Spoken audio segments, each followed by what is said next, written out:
السلام علیکم ورحمۃ اللہ وبرکاتہ۔ الحمدللہ کفا وسلام علی عبادہ الذین اصطفیٰ، اما بعد۔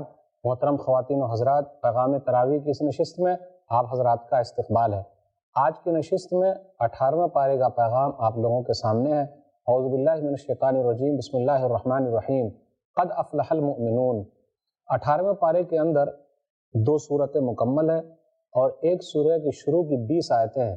سورہ مومنون سورہ نمبر 23 مکمل ہے، اس کے بعد سورہ نور سورہ نمبر 24 مکمل ہے، اس کے بعد سورہ فرقان سورہ نمبر 25 کی شروع کی 20 آیتیں ہیں۔ سورہ مومنون یہ مکی سورہ ہے، سورہ نور سورہ نمبر 24 یہ مدنی سورہ ہے، اس کے بعد سورہ فرقان سورہ نمبر 25 یہ مکی سورہ ہے۔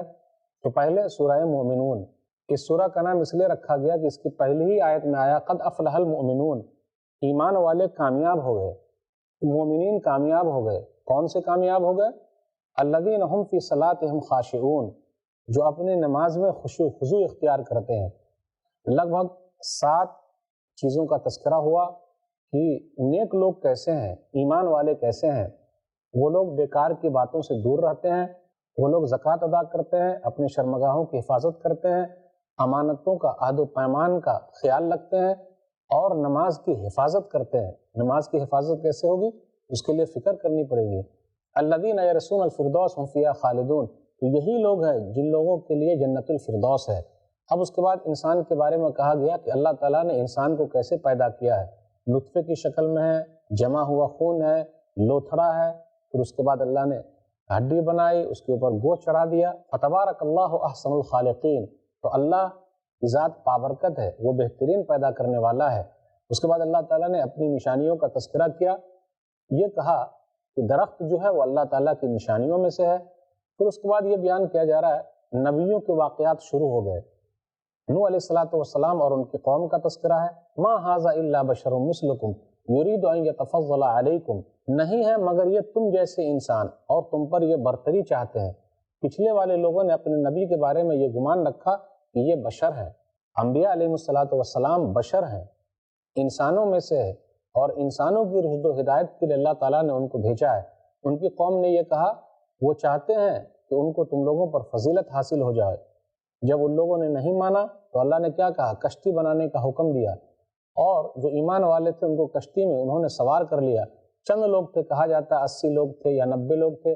950 سال تک تبلیغ کی اور چند لوگ ہی ایمان لائے۔ پھر اس کے بعد اللہ تعالیٰ نے قوم سمود کا یا قوم عاد کا تذکرہ کیا، وہاں بھی وہی کہا کہ ان لوگوں نے یہ کہا کہ تم جیسے انسان ہیں، وہ کھاتے ہیں جیسا کہ تم لوگ کھاتے ہو، اس لیے اپنے نبیوں کی بات نہیں مانو، ہٹ کے ہونا چاہیے، الگ ہونا چاہیے، ایسا ان لوگوں کا گمان تھا۔ پھر اس کے بعد یہ کہا گیا جو لوگ نہیں مانتے ان لوگوں کے لیے دوری ہو، اور بھی بہت سارے رسولوں کا، نبیوں کا تذکرہ ہوا۔ آیت نمبر 51 پر غور کیجیے، اللہ فرماتے یا ایھا الرسل کلوا من الطیبات واعملوا صالحا، اے رسولو حلال میں سے کھاؤ اور نیک عمل کرو۔ اب غور کیجیے، حلال کمائی اور نیک عمل دونوں میں چولی دامن کا ساتھ ہے۔ جو آدمی حلال کمائے گا، حلال کھائے گا، اللہ اسے نیک عمل کی توفیق دے گا، اور جو نیک عمل کرے گا اللہ اسے حلال کمانے اور حلال کھانے کی توفیق دے گا۔ آپ غور کر لیں، کمائی کے سلسلے میں کتنے لوگ غافل ہیں۔ اس کی ٹوپی اس کو پہنا دیا، اس کی اس کو پہنا دیا۔ مال آنا چاہیے، چاہے جیسے بھی ہو، حرام طریقے سے ہو، حلال طریقے سے ہو، جی نہیں۔ جب رسولوں کو اتنی تاکید کی گئی ہے، اور دوسرے پارے کے اندر ہم اور آپ سن آئے ہیں کہ لوگوں کو کہا گیا کہ حلال کماؤ، حلال کھاؤ، اس لیے کمائی کے سلسلے میں فکر مند رہیے۔ جو کوئی حلال کمائے گا، حلال کھائے گا، اللہ اس کی دعا کو سنتا ہے۔ حدیث کے اندر آیا المعجم الاوسط للطبرانی جلد نمبر 6 صفحہ نمبر 310، یا سعد اطب مطعمک تکن مستجاب الدعوہ، اے سعد تم اپنا کھانا حلال کر لو، تم جو دعا کرو گے اللہ قبول فرمائیں گے۔ اس لیے میرے بھائیو، کمانے کے سلسلے میں اور کھانے کے سلسلے میں سترک رہیے۔ اس کے بعد آگے نیک لوگوں کا تذکرہ ہو رہا، ان الذین هم من خشیۃ ربهم مشفقون، وہ لوگ ہیں جو اپنے رب سے ڈرتے ہیں اور اپنے رب کی آیتوں پر ایمان رکھتے ہیں۔ نیک لوگوں کا یہ بھی تذکرہ ہو رہا ہے، وہ لوگ اپنے رب کے ساتھ کسی کو شریک نہیں ٹھہراتے ہیں۔ پھر اسی طرح یہ کہا گیا کہ وہ لوگ جو اللہ کے راستے میں دیتے ہیں وقلوبهم وجلۃ انہم الی ربہم راجعون، تو ان کے دل کانپ رہے ہیں کہ وہ اپنے رب کی طرف لوٹنے والے ہیں۔ والذین یؤتون ما آتوا وقلوبهم وجلۃ انہم الی ربہم راجعون اولئک یسارعون فی الخیرات وہم لہا سابقون، نیک لوگ تو وہ ہیں کہ اللہ کے راستے میں دینے کے باوجود بھی ڈرتے ہیں اور نیکی کے کام میں وہ لوگ آگے بڑھے ہوئے ہیں۔ شرابی، کبابی، جواری، بےایمان کیا ڈریں گے؟ نیک لوگ ڈرتے ہیں، نمازی ڈرتے ہیں، قرآنی ڈرتے ہیں، صدقہ و خیرات کرنے والے ڈرتے ہیں۔ کیا معلوم اللہ قبول کرے کہ نہ کرے، اس لیے ہمیشہ ڈرتے رہیے کہ نیکیاں قبول ہوتی کہ نہیں ہوتی ہے، اللہ قبول کرے گا کہ نہیں کرے گا۔ اب کیا نیکی کر لیے جی قبول ہو گئی، کیا سرٹیفکیٹ ہے؟ نیک لوگوں کی نشانی یہ ہے کہ نیکی کے کرنے کے باوجود وہ ڈرتے رہتے ہیں، کیا معلوم اللہ کے یہاں نیکی قبول ہوئی یا نہیں ہوئی۔ اب اس کے بعد اللہ تعالیٰ نے کئی آیتوں میں اپنی نشانیوں کا تذکرہ کیا۔ وَهُوَ الَّذِي أَنشَأَ لَكُمُ السَّمْعَ وَالْأَبْصَارَ وَالْأَفْئِدَةَ قَلِيلًا مَا تَشْكُرُونَ۔ اللہ وہ ہے جس نے تمہارے لیے کان، آنکھ اور دل بنائے، بہت کم شکریہ ادا کرتے ہو۔ اللہ کا شکر ادا کیجئے، اللہ جس حال میں رکھے اللہ کا شکر ہے۔ وہی اللہ جس نے تم لوگوں کو زمین کے اندر پھیلا دیا ہے اور اسی کی طرف لوٹ کر جانا ہے۔ موت اور زندگی کا مالک اللہ ہے۔ آپ ان سے پوچھئے کس نے یہ سب کیا، کون نظام کو چلا رہا ہے؟ وہ لوگ کہیں گے اللہ۔ آسمان کا مالک، عرش کا مالک کون ہے؟ وہ لوگ کہیں گے اللہ۔ اللہ کے علاوہ کوئی ہے جہاں سے پناہ لیا جا سکے؟ جی نہیں، اللہ کے علاوہ کہیں پناہ ملنے والی نہیں ہے۔ تو اللہ تعالیٰ نے اپنی توحید کا تذکرہ کیا تاکہ لوگ اللہ کی طرف آئیں۔ پھر آگے بیان کیا جا رہا، آیت نمبر 99 اور 100 پر غور کیجیے۔ حتی اذا جاء احدهم الموت قال رب ارجعون لعلی اعمل صالحا فیما ترکت کلا انہا کلمۃ هو قائلها ومن ورائهم برزخ الی یوم یبعثون۔ جب کافروں کی روح نکلنے کا وقت آتا ہے تو وہ کہتے ہیں رب ارجعون، میرے رب مجھ کو لوٹا دے تاکہ میں جا کر نیک عمل کروں۔ آپ غور کریں، آدمی کو فکر ہے تاکہ نیک عمل کریں۔ میرے بھائیوں اتنی تیاری کر لیجئے تاکہ یہ افسوس نہ ہو، تو وہ لوگ افسوس کریں گے کاش کہ نیک عمل کی توفیق مل جائے، لیکن نیک عمل کرنے کی توفیق نہیں ملے گی۔ یہ نہیں کہا کہ میں اپنے دوستوں میں چلا جاؤں، یہ نہیں کہا کہ میں اپنے کاروبار میں چلا جاؤں، بلکہ یہ کہا کہ تاکہ میں جا کے نیک عمل کروں۔ ارے یہ تو ایک کلمہ ہے جو انہوں نے کہا، اب تو پردہ حائل ہو گیا ہے قیامت تک کے لیے۔ فمن ثقلت موازینہ فاولئک هم المفلحون ومن خفت موازینہ فاولئک الذین خسروا انفسهم فی جہنم خالدون تلفح وجوہہم النار وہم فیہا کالحون۔ جن کے ترازو کا پلہ بھاری ہو گیا وہ لوگ کامیاب، اور جس کے ترازو کا پلہ ہلکا ہو گیا وہ ناکام۔ کس طریقے سے ان کے چہرے پر آگ رہے گی اور وہ لوگ ناکام ہوں گے۔ وہاں پوچھا جائے گا کتنے دن ٹھہرے؟ چند دن ٹھہرے۔ اس کے بعد اللہ نے کہا ہم نے تم کو بیکار نہیں بنایا۔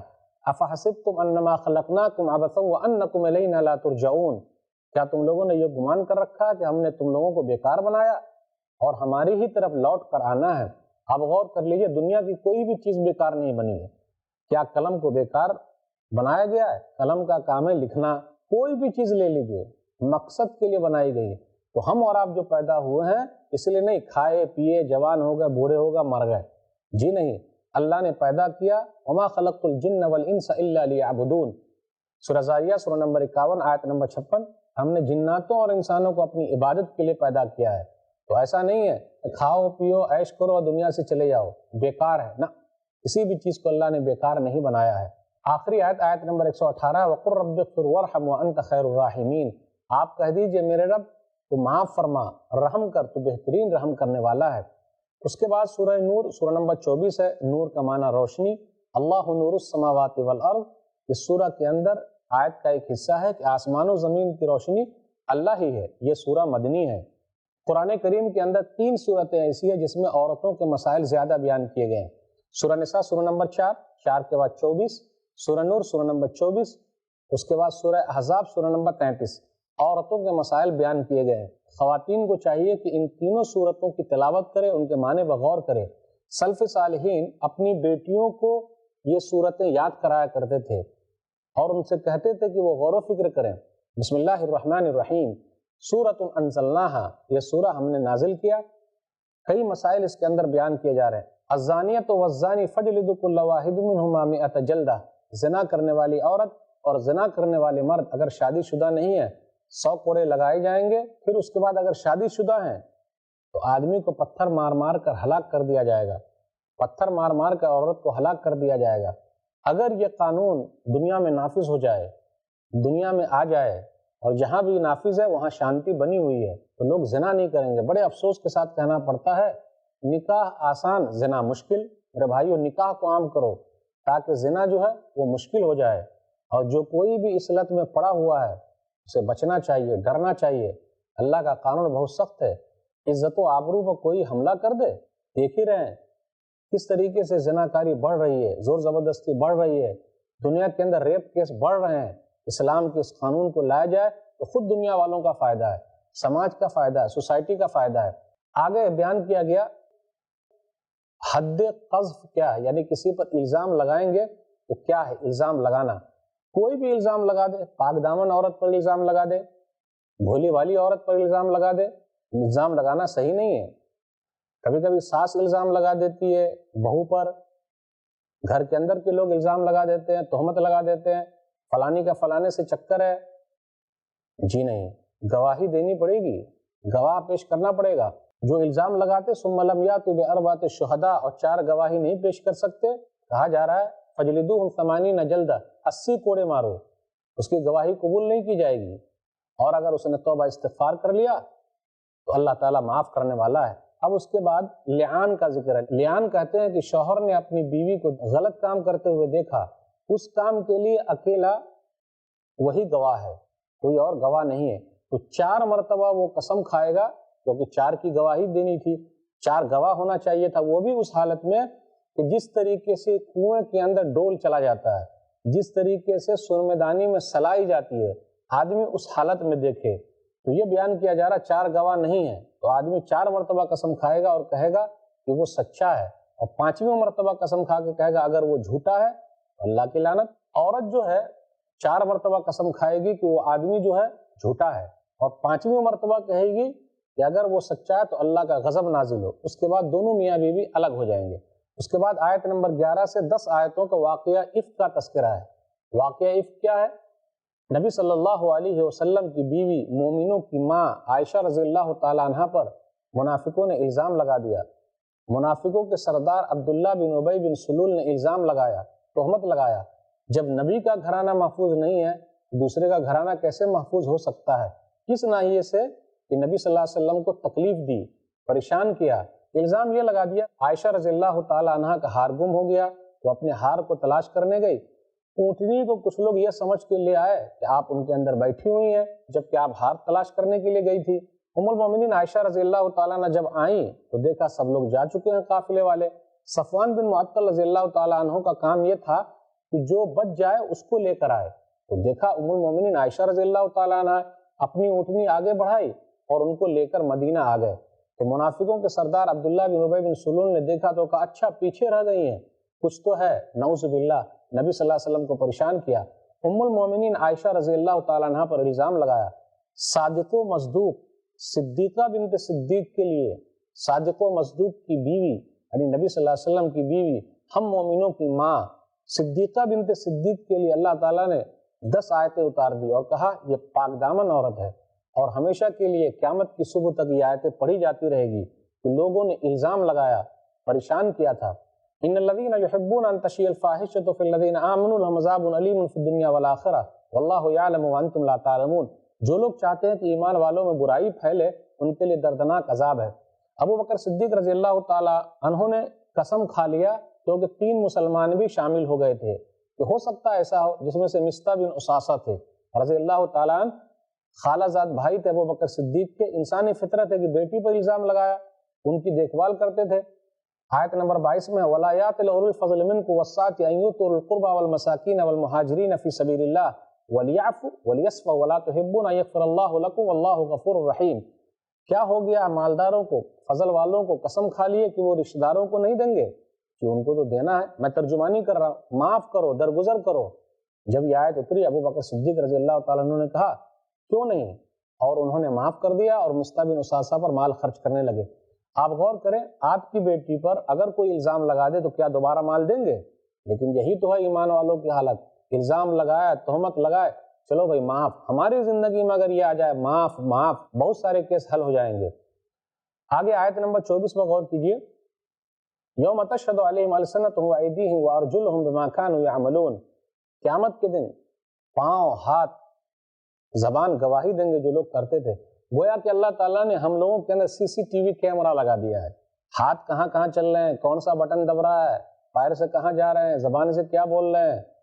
پہلے تولو پھر بولو، کل قیامت کے دن ہر ایک ہمارے خلاف ہو جائیں گے، ہاتھ ہمارے خلاف ہو جائے گا، گواہی دے گا، پیر خلاف ہو جائیں گے، زبان خلاف ہو جائیں گے، اس لیے ذرا صحیح طریقے سے استعمال کیجیے۔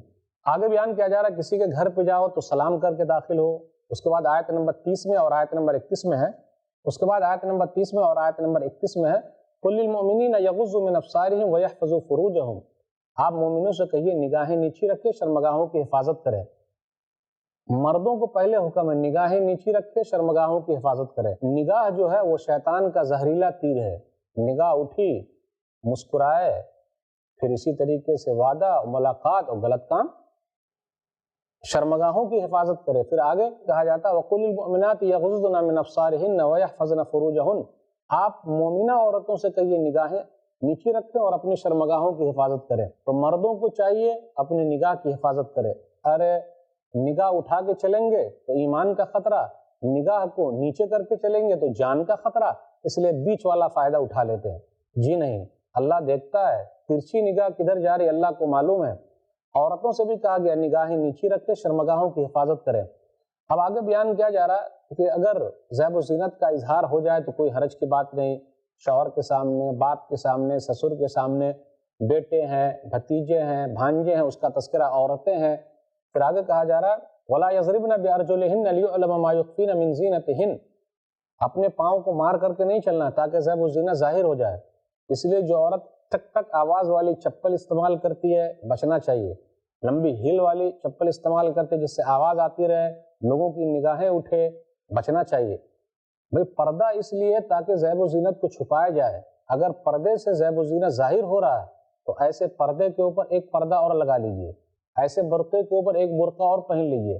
برقعے کا مقصد زیب و زینت کو چھپانا ہے، خوبصورتی کو ظاہر کرنا نہیں ہے۔ وَتُوبُوا إِلَى اللَّهِ جَمِيعًا أَيُّهَا الْمُؤْمِنُونَ لَعَلَّكُمْ تُفْلِحُونَ، اے ایمان والو تم سب کے سب توبہ کرو شاید کہ اللہ معاف فرمائے۔ پھر آگے کہا گیا نکاح کرواؤ، آیت نمبر 32 میں وَأَنكِحُوا الْأَيَامَ مِنكُمْ، نکاح کرواؤ، جس کے ذمہ ہے اس کو چاہیے کہ وہ نکاح کروائے، لڑکے کا نکاح کروائے، لڑکی کا نکاح کروائے۔ آگے کہا جا رہا ہے يَكُونُوا فُقَرَاءَ يُغْنِهُمُ اللَّهُ مِنْ فَضْلِهِ، شادی کی برکت بتائی گئی، اگر فقیر ہو، محتاج ہو تو اللہ تعالیٰ اپنے فضل سے مالدار بنا دے گا۔ کچھ آدمی کوڑی ہوتے ہیں، بیوی جب آتی ہے نا تو بولتی ہے ارے کیسے کام چلے گا، محنت کیجئے، تو بھاگتا ہاں بھائی بوجھ بڑھ گیا، محنت تو کرنی ہی پڑے گی۔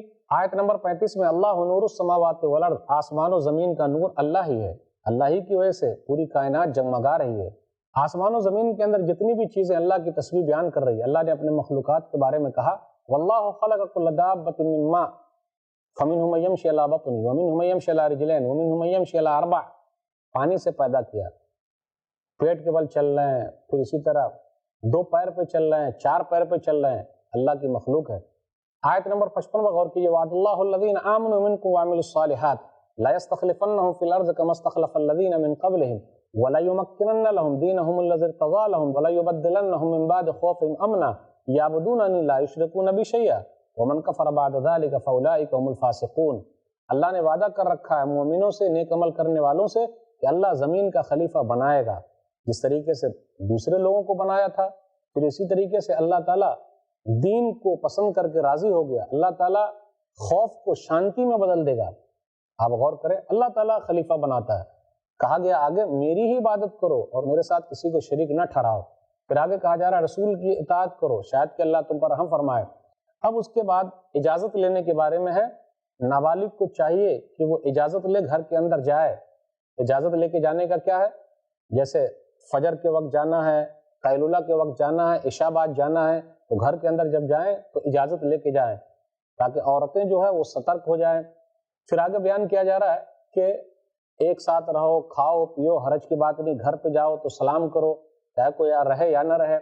آیت نمبر 63 پر غور کیجئے فَلْيَحْذَرِ الَّذِينَ يُخَالِفُونَ عَنْ أَمْرِهِ أَن تُصِيبَهُمْ فِتْنَةٌ أَوْ يُصِيبَهُمْ عَذَابٌ أَلِيمٌ، جو لوگ رسول اللہ صلی اللہ علیہ وسلم کے حکم کی مخالفت کریں گے وہ فتنے میں پڑ جائیں گے اور دردناک عذاب ان تک پہنچے گا۔ اس کے بعد سورہ فرقان سورہ نمبر 25 ہے، 18ویں پارے میں 20 آیتیں ہیں۔ بسم اللہ الرحمن الرحیم، تبارک الذی نزل الفرقان علی عبدہ لیکون للعالمین نذیرا، بابرکت ہے وہ ذات جس نے اپنے بندے پر فرقان اتارا، یعنی قرآن کریم، جو جہان والوں کے لیے ڈرانے والی کتاب ہے۔ پھر اسی طرح کہا گیا جو لوگ اللہ کے علاوہ کو مانتے ہیں اس کی حیثیت کیا ہے؟ لا یخلقون شیئا وہم یخلقون، جو اللہ کے علاوہ کو مانتے ہیں اس نے کسی چیز کو پیدا نہیں کیا، وہ لوگ خود ہی پیدا کیے گئے ہیں، وہ لوگ نفع نقصان کے مالک نہیں ہیں، کسی کے موت و حیات کے بھی مالک نہیں ہیں۔ وقالوا ما لهذا الرسول ياكل الطعام ويمشي في الاسواق، کیا ہو گیا ہے ان لوگوں نے کہا رسول کو کہ وہ کھانا کھاتے ہیں اور بازار میں چلتے ہیں۔ اس کے بعد بیان کیا جا رہا ہے آیت نمبر 12، 13، 14 پر غور کیجیے۔ اذا رأتهم من مكان بعيد سمعوا لها تغيظا وزفير، ان لوگوں کو جہنم میں کوچ دیا جائے گا۔ وَإِذَا أُلْقُوا مِنْهَا مَكَانًا ضَيِّقًا مُقَرَّنِينَ دَعَوْا هُنَالِكَ ثُبُورًا، پھر ان لوگوں سے کہا جائے گا موت کو پکارو، لیکن موت بھی آنے والی نہیں ہے، کئی موتوں کو یاد کرو، موت نہیں آئے گی۔ آیت نمبر 18 پر غور کیجیے، لوگ گمراہ کیوں ہوئے؟ مال کی وجہ سے بھی لوگ گمراہ ہو گئے۔ وَلَٰكِن مَتَّعْتَهُمْ وَآبَاءَهُمْ حَتَّىٰ نَسُوا الذِّكْرَ وَكَانُوا قَوْمًا بُورًا، اے اللہ تو نے ان لوگوں کو خوشحال بنایا اس لیے وہ لوگ ذکر کو بھول گئے، ہلاک ہونے والی قوم ہے۔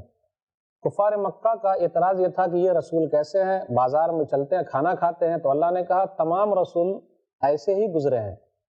آیت نمبر 20، وَمَا أَرْسَلْنَا قَبْلَكَ مِنَ الْمُرْسَلِينَ إِلَّا إِنَّهُمْ لَيَأْكُلُونَ الطَّعَامَ وَيَمْشُونَ فِي الْأَسْوَاقِ، آپ سے پہلے جتنے بھی رسول گزرے ہیں وہ کھانا کھاتے تھے اور بازار میں چلتے تھے۔ تو یہ چند باتیں تھیں، اللہ سے دعا ہے کہ اللہ تعالیٰ قرآن کریم کے پیغام کو سمجھنے، اس پر عمل کرنے اور لوگوں تک پہنچانے کی توفیق دے، آمین۔ والسلام علیکم ورحمۃ اللہ وبرکاتہ۔